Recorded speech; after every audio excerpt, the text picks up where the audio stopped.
Laughter, sharp and merciless, slashed through the air like a scalpel. Then, as if to twist the blade, he actually said it, those 3 words meant to be sacred, now reduced to something pitiful. "I love you." His voice was small, desperate, like a puppy begging for scraps. The room erupted. My wife, Amelia, threw back her head, her laughter the loudest of them all, a sound that had once been music to me but now rang hollow, cruel. Her friends, our friends, joined in, their amusement swelling, feeding off one another. And there I stood, unseen in the doorway, my grip tightening around the drink in my hand, the liquid inside trembling as hard as the breath in my chest. Something inside me cracked. No, not cracked, splintered, shattered into 1,000 sharp, unrecognizable pieces. We weren't perfect, but I had believed we were real. Amelia had always been magnetic, her presence a force that could turn heads, command rooms. She was sharp-witted, stunning, with an energy that pulled people in like a riptide. I had fallen hard. We had built a life, a home, a shared existence that I had foolishly thought was unshakable. But beneath the laughter, beneath the soft touches and lingering glances, cracks had been forming. Little things. Dismissive comments that stung more than they should. Stolen glances at her phone, messages she never shared. The subtle roll of her eyes when I spoke, small but telling. I had ignored them, buried them under the comforting weight of love. Love makes you blind, after all. Or maybe just stupid. I worked late, always trusting she would be home waiting. I never imagined she would be laughing at me behind my back. Not like this. That night changed everything.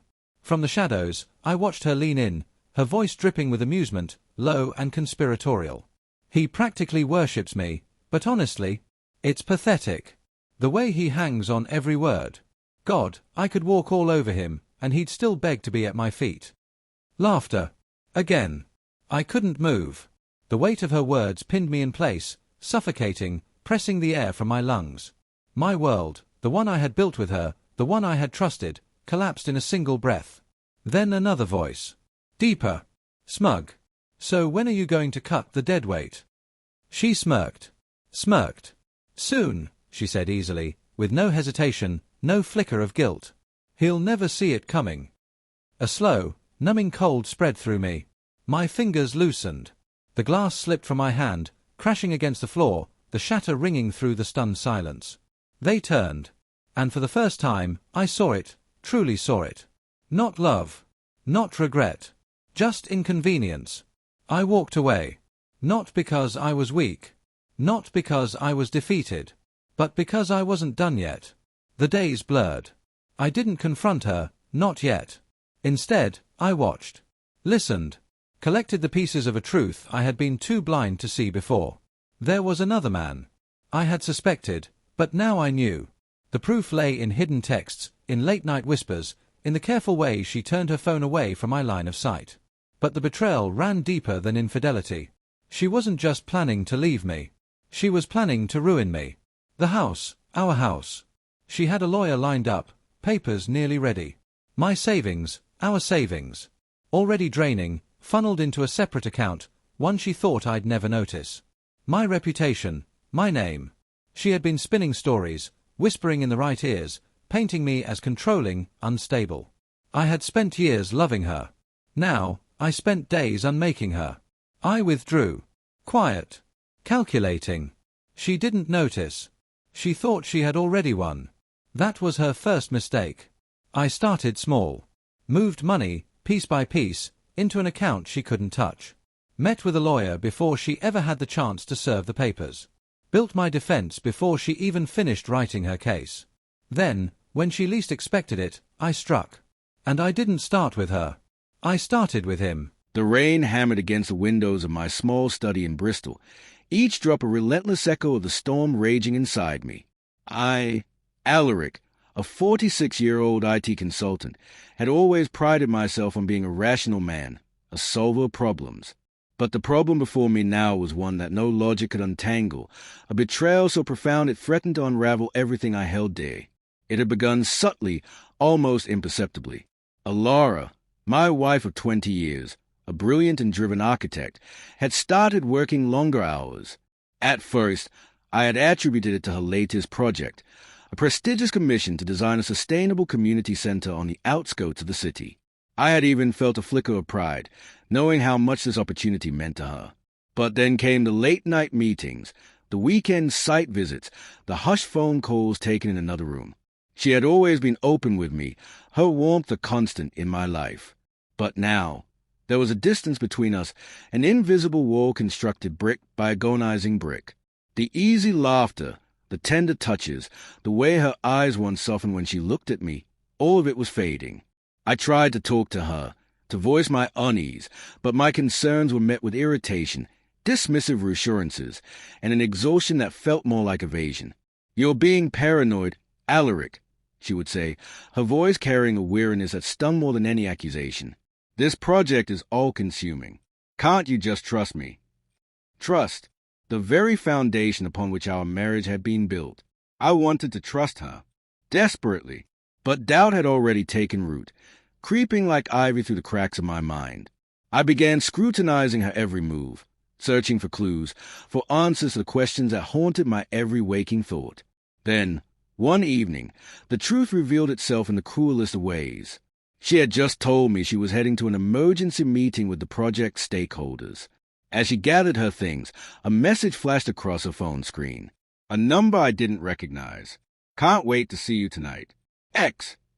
A chill ran through me. That single letter, that careless X, was a dagger twisting deep into my gut. I couldn't confront her. Not yet. I needed proof, undeniable evidence to confirm the nightmare I feared was real.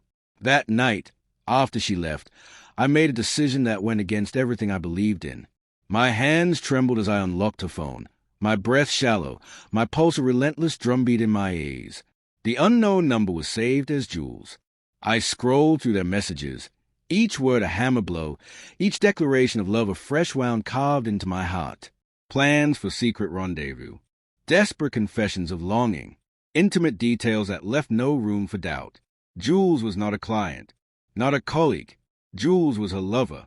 The room spun, my vision blurred with tears. I staggered back, clutching the phone as though it had turned to poison in my hands. 20 years. 20 years of shared laughter, whispered dreams, promises exchanged in the quiet hours of the night, reduced to nothing but ashes. I don't remember much of that night. Only the feeling of suffocation, of drowning in betrayal. Over and over, I read the messages, hoping against reason that I had misunderstood, that there was some explanation, some loophole through which I could crawl and convince myself this wasn't happening. But the truth was merciless. By dawn, as the sky melted into hues of gray and pink, I knew I couldn't stay. The walls of our home, once filled with warmth and love, now felt like a prison. I packed a small bag, grabbed my car keys, and drove. I had no destination in mind, only the desperate need to escape. Hours passed in a blur of winding roads and endless miles until I found myself in a small coastal town, the salty air sharp against my skin.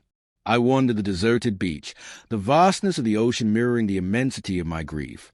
The relentless crash of the waves echoed the turmoil within me, each swell and retreat a reminder of what I had lost. For days, I drifted, lost in a fog of disbelief and pain. I barely ate. I barely slept. The images of Alara and Jules haunted me, their faces burned into my mind like a grotesque painting I could never erase. I imagined confronting her, demanding answers, unleashing my fury. But the thought of a screaming match, of pleading for explanations, sickened me. I realized, with a painful clarity, that I didn't want to fight for her. Not anymore. Her betrayal had shattered something vital within me, a trust that could never be rebuilt, a love that had been poisoned beyond salvation. When I finally returned to Bristol, she was waiting for me. Her face was pale, her eyes red-rimmed with worry. "Where have you been?" she asked, her voice trembling. "I've been so worried." I looked at her, the woman I had loved, the woman I had built a life with, and felt nothing but an aching emptiness.